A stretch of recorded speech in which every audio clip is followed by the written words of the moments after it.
So when it's all said and done, and we're just looking at the issues of what is taking place in the workforce, there were 5 major issues that are going to hold on to a millennial in the workforce, whether he or she is in a corporation, whether he or she is working in the world of academia, or in a church. There are 5 major issues. Some of these have already been hinted at or even spoken to directly. Number 1 is work-life balance. They're willing to give it their all, but they're not willing to let their workplace be their all. They want a work-life balance. Number 2, decent income. When 83% said they wanted a high income, obviously when we look at the new workplace, money is going to be an important factor. Number 3, they want to have fun in their workplace. That's kind of an ambiguous word that may be hard to define, and we could ask individual millennials and they would have different definitions, but they wanted their job to be something that was incredibly fun.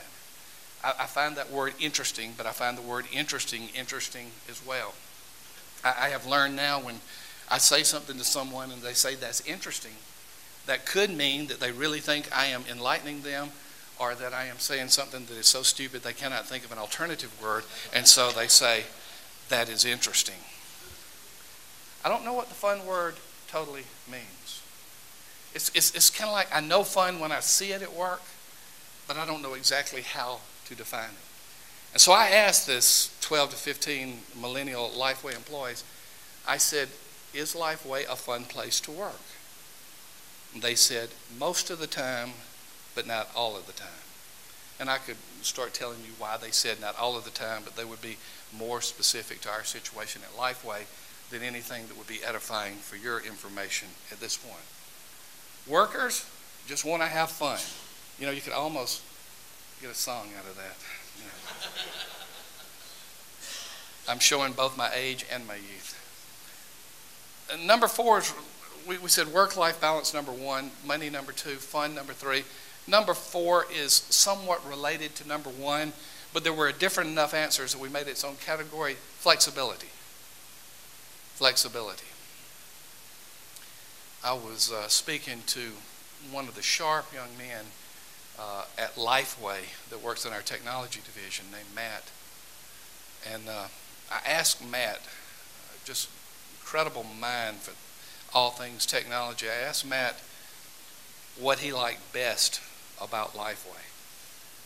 And he just came back immediately and he said it's flexibility. He said my wife, or his wife-to-be, is getting married this weekend actually. He says my wife-to-be works in a company, and if she needs to go to the doctor, she has to arrange it ahead of time. She has to have forms filled out for the hours that she takes off. He says, I just leave. I tell my boss I'm going to the doctor and everything's fine. However, if you, speaking to me, since he particularly works in our suite, he said, if you call the Saturday morning at 3 a.m. in the morning, I'm going to respond to you if there's a technology need that you have at that time of day. So I'm literally on call 24 hours a day. He said, I don't mind working hard, but I want to have flexibility in the job as well. But this may seem a little paradoxical, this number 5, but it's not. The big 5 in the workplace, number 5, is structure and feedback. They want flexibility in the job, but they don't want it so flexible that there are no boundaries and no parameters, and they definitely want feedback. And it has been an experiential answer that or experiential comment that I will make. This is a generation that doesn't mind hearing the bad as well as the good. When they say feedback, they don't want just a pat on the back. This is a generation that wants to hear the good, the bad, and the ugly as well. The new workplace. Things are about to change dramatically. It's almost like we've had a time out for a moment during this recession and post-recession that feels like a recession, that we've gone through this time where employment is tough, and so we've had a time out. But watch it, guys. Watch it, ladies. Watch what's about to happen. Things are dramatically about to change in the workplace once the employment numbers get to a more normal level.